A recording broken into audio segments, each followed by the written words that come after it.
In today's video, I'm going to teach you how to import a landing page in System.io.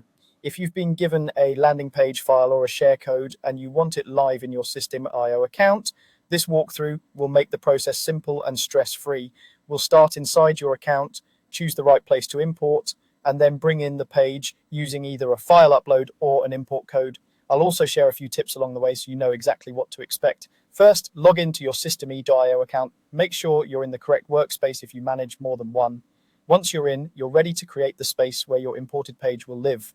Head to the Funnels section, then click Create. You'll be asked to choose how you want to set things up. You can start from Template, which gives you predefined structures and layout ideas, or you can pick a blank funnel for a clean slate. Either option works for importing. The choice simply depends on whether you want a framework around your landing page or prefer to keep things minimal.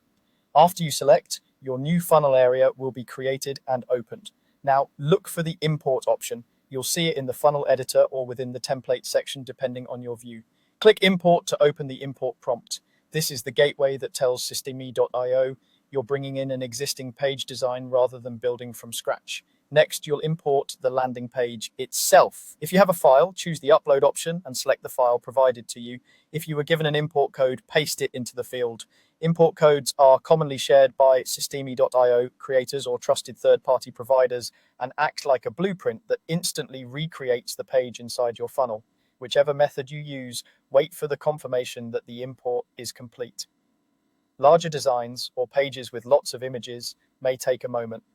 A couple of quick tips as you finish up. Only use files or codes from sources you trust to ensure quality and compatibility. After the import completes, it's normal to see placeholders for images or fonts that were hosted elsewhere. You can update those later in the editor to match your brand. If something doesn't look right immediately, refresh the editor and give the assets a moment to load. That's it. You logged in, created a funnel space, clicked import, and brought in your landing page via file or code. You're now ready to fine-tune the content and move forward with your campaign.